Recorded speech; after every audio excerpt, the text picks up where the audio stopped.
Welcome back to Green is Good, and today we're so happy and excited to have on with us my good friend of many years, David Thompson, who is the head of corporate environmental at Panasonic. And David, you know, you've been on Green is Good before, but I welcome you back now that we're on Sirius XM, and I'm just thrilled to have you on. Well, John, thank you very much. I congratulate you on the new show, and I want to recognize the friendship that we've had over the years and all the good work we've done together in the area of promoting Green is Good and electronic product recycling in particular, I think. Yeah. Well, thank you. You're the leader in that, and we're just happy to support Panasonic and the great brands that you've put together at MRM. So we're just thrilled. You know, Dave, you have a long history at Panasonic, and you've done so much great work, and I really want you to share, before we get into talking about some of the most recent initiatives you're working on, can you share your journey a little bit at Panasonic and all the things you've touched and worked on over the years? Sure, thank you. Not sure it'll be all that interesting to people that are listening in the audience, but I started in Panasonic in 1984. I have a Japanese studies background, and I was one of the first Americans or foreign non-Japanese nationals to be selected as a management trainee. Spent 2 years working with Panasonic in Japan as an assistant to a managing director, member of the board. It was a very, very interesting experience, and I thought I had before me, you know, the openings of a wonderful business career. And then, lo and behold, a state in the United States, Minnesota, passed a rechargeable battery collection law. And this individual said, "Why don't you, Dave, take a look at this and try to figure out what we should do?" So I came back to the United States and started investigating these take-back laws that were being passed with respect to rechargeable batteries, and then recommended that we create a joint venture company with other battery manufacturers to collect and recycle rechargeable batteries. And lo and behold, we created the Rechargeable Battery Recycling Corporation, I think in 1993. And then I took a temporary leave from Panasonic and headed that up to get it started. It has been fairly successful. It's still around. We're still collecting and recycling rechargeable batteries across the country in Canada in a substantial way. After I came back to Panasonic, I was asked to head up our corporate environmental department and began working on e-waste in about 1995. We began collecting voluntarily in 1999. States began to look into this and passed laws to increase collection, level the playing field, and then in 2007, Panasonic joined together with Sharp and Toshiba and created a company called the Electronic Manufacturers Recycling Management Company. It's a mouthful, but we call it MRM for short, and we're in the process of trying to work with other manufacturers. We now work with about 30 manufacturers and create a national recycling program for electronic products. Wow. So it has been a long and interesting journey for me in the environmental field, but I have to confess that it was one that I never anticipated taking. And it's been, I guess, a quirk of fate, if you will, that got me involved in it. But it has been quite rewarding. For our listeners who don't know, David has not only been involved with it, but he's been the leader of it. And I learned more from Dave Thompson than anybody else. I met him literally as one of my first friends when I got in this industry in early 2005. And I've learned more from David and all the great work that he does at Panasonic. And he's been leading this whole e-waste effort across the United States, if not the world. And he's considered the leader of it here in America. So we're so thankful for that, David, for all the great work in sustainability and good environmental stewardship when it comes to the important issue of electronic waste recycling. I thank you again. But but today is about Panasonic and all the other great initiatives that you guys do. You do so much there. And recently I've been reading some press releases and stuff about the educational element of what you're doing with regards to the next generation, the students. And can you share some of the environmental educational activities and how it interrelates with students and what you've recently initiated? Yes, thank you, John, for the opportunity. I appreciate it very, very much. We have a corporate goal of making educational materials and opportunities available to students around the world. And we'd like to reach out to about 500,000 students in the United States. And we've undertaken two things. One is I will call it the Echo Effects Video Sweepstakes, and the second is a partnership with a gaming app developer named Green Street Commons. And with respect to the Echo Effect videos, we have a program. Well, just backing up a little bit, kids are the next generation. We feel it's very, very important. I'm sure everyone recognizes this to educate, invest in the next generation because they're going to really determine how sustainable our future is, I think, and what they decide will depend on the type of education they receive. So we're very committed to that, and I guess what we've done is we have a program called Kid Witness News. We started it in 1989, and we provide video production equipment to elementary and middle school children around the country. We have, since the program's inception, about 139,000 kids have participated. And every year, we ask them to make a series of 5-minute videos on certain themes, and we started asking them to make environmentally themed videos about a couple of years ago. Then every year we judge those and have a big awards ceremony, bring them to New York City, give them a tour of the town, take them out for dinner, and then choose or acknowledge those schools that have made the best videos and present them with prizes and other incentives to keep them going. This past year, in addition to the 5-minute videos, we went out and we asked the kids to make a short public service announcement type of video, 30 seconds to a minute. And we got those back. We looked at them, and I'll tell you, there's some amazing talent out there. And it's reflected in these videos how cute they are, how clever they are, and how informative they are. But we chose what we thought was the best 5. And we created a website. Yeah. And it's called echoeffectsvideos.com. Okay. And we're asking really anyone to come, visit the website, to sign in and register, answer a couple of simple survey questions. For example, do you know where to go to recycle e-waste? Right. Do you have an Energy Star product in your home? That type of very simple questions, just 3 of them. And then once they're registered, we ask them to watch the videos and choose their favorite. And if they do that, they will then be automatically enrolled in a sweepstakes opportunity to win some pretty significant prizes. One prize, the first prize, is a smart Viera 55-inch Panasonic class GT50 series full high-definition 3D plasma television. Wow. The second prize is it's a great prize. The second prize is a high-end Lumix G5 16-megapixel compact camera system. And then we have 25 third prizes, which are DJ-style headphones. And what are the age groups? So for our listeners out there who have children, and for the young kids out there that are listening, what is the age range for these students that you want to get to participate? Well, that's a great follow-up question, John. Thank you. So what we're trying to do is anyone is welcome to come and watch the videos and vote on them and help us rank them. Okay. But if you are a student 13 to 21 years old, okay, you will be registered in this sweepstakes and be given an opportunity to win. Wow. And then we also have a Tell a Friend feature. Okay. So every time a student comes back, the students can vote every day to choose their favorite and get an additional sweepstakes entry. And then we also have a Tell a Friend function where they can tell friends, and if they do that, they also are given additional sweepstakes entries. But what we're trying to do is get kids to watch these really clever, creative, informative videos, learn a little bit more about some of the environmental issues that we face and what they can do to help, and then help us choose the best one. And once we've done that, we intend to go back and acknowledge the school, the Kid Witness News School, that made that video, and recognize them again. That's awesome. That is just, what a great program.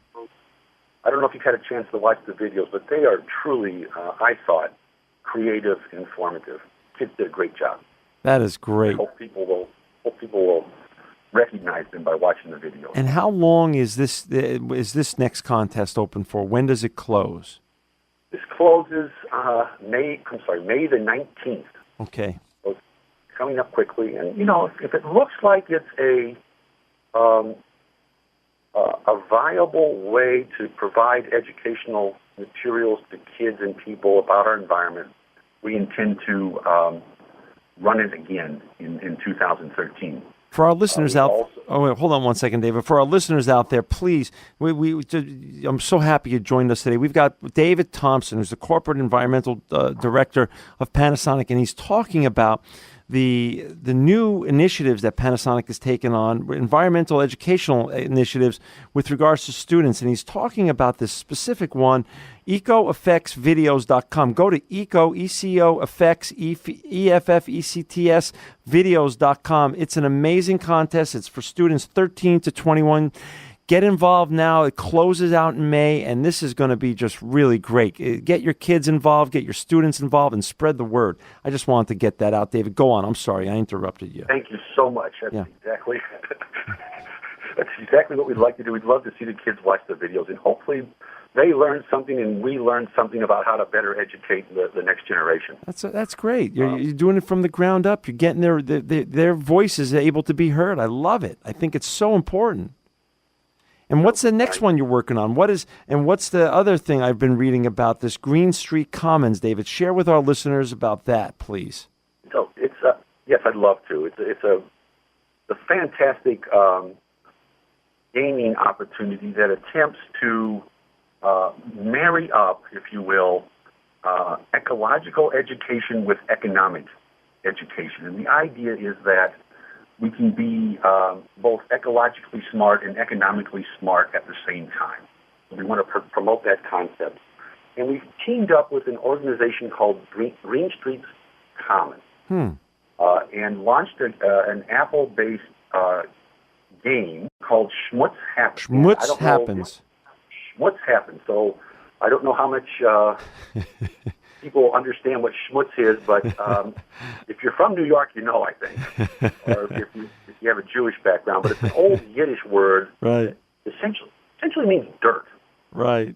And it's not the kind of dirt you find in your backyard, unless that dirt is on your clothes or on your glasses or something and causing a problem.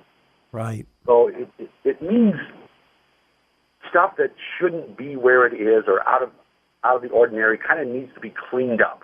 Right. And the idea is that we have this the game.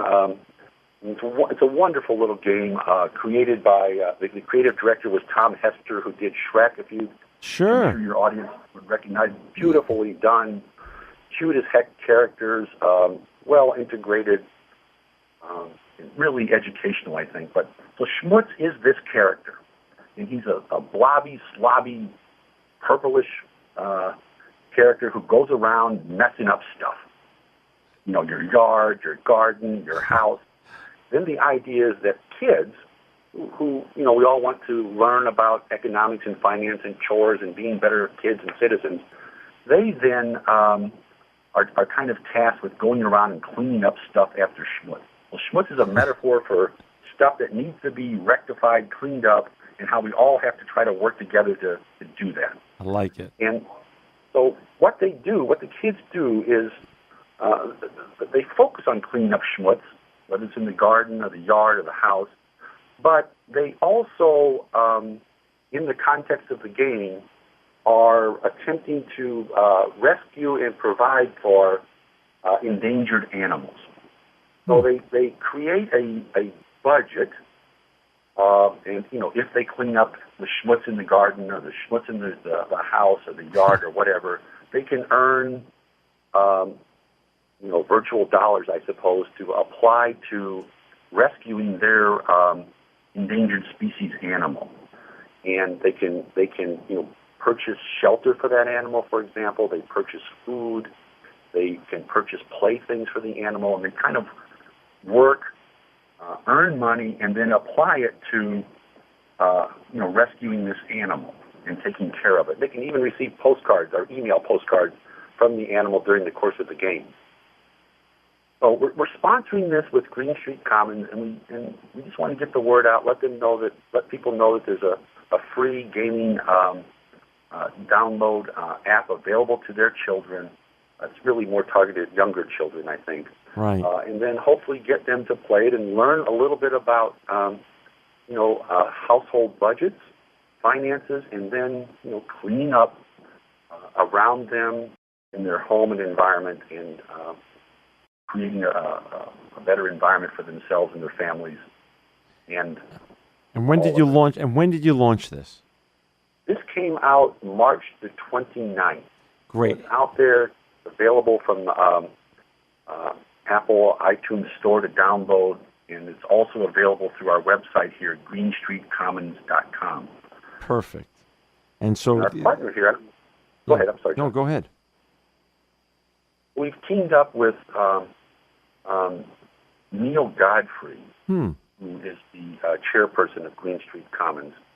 And she is an amazing individual, award-winning New York Times #1 best-selling author for children's financial education. She's got 26 books to her credit. Wow. And she has taken a leadership role in developing educational materials and activities focused on children, ecology, and economics. Got it. And I'm on the site now. It's a wonderful site, this Green Street. And for our listeners out there that want to get their children involved and interested in how to get rid of schmutz, it's greenstreetcommons.com. It's a beautiful website. And schmutz is cute with the green eyes and everything. Come on. I mean... He's an amazing little character. I've come to like him. I like him already. I think he's really likable. So, Dave, these are two great initiatives you're doing: the Eco Effects and the Green Street Commons. I really love it. And I want to make sure we have only about 3 minutes left, and I want to make sure you hit upon some important initiatives that you're working on in terms of your corporate environmental stuff. With regards to recycling or anything else you want to talk about that are important. I know there's so much you're doing and so much that you touch. So why don't you share in the last couple of minutes some of the other things that you're doing over at Panasonic right now? Well, thank you, John. We're also working very hard to develop a collection infrastructure for electronic products and make sure that they're collected. We want to work with reliable recyclers, such as the organization that you manage, and then get these products collected and recycled properly. And we now have a network around the country of about 1,800 collection sites. Wow. Where people can take old electronic products, and we will ensure that they're recycled properly. So we work very hard at that, and there's a website. We have information on our website, Panasonic net.eco. We have a website called mrmrecycling.com where they can get information. And while it's not, written here on some of the paperwork that we've shared, there's also a website called greenergadgets.org where people can go and get information on proper electronic product recycling. So I do want to try to encourage people to, before they throw away an old electronic product, to please look at these different websites and make an effort to make sure that they're turned in for proper recycling. And then we on our end will work with reliable recycling organizations such as the one that you manage, Electronic Recyclers International, to make sure that they're recycled properly. And I'm not going to let you go without saying again another congratulations, another award. Panasonic won its third consecutive Energy Star Award, and I just want to say that's again another win for Panasonic. All the great work that you guys do. Well, thank you. Energy Star is a significant environmental program and logo in itself. I would encourage people when they're purchasing products to look for the Energy Star logo because it does represent significant energy savings, and as we all know, energy savings equals reduced greenhouse gas emissions. So just through our efforts in the past year in selling Energy Star certified products, our contribution to greenhouse gas emission reductions has been about 35 million tons across the world. That's amazing. And Dave Thompson, we're going to have you back again on Green is Good. You've been an amazing guest. As always, for our listeners out there, go to ecoeffectsvideos.com or greenstreetcommons.com. Dave Thompson, you are a great friend and a visionary environmental evangelist and leader, and truly living proof that green is good.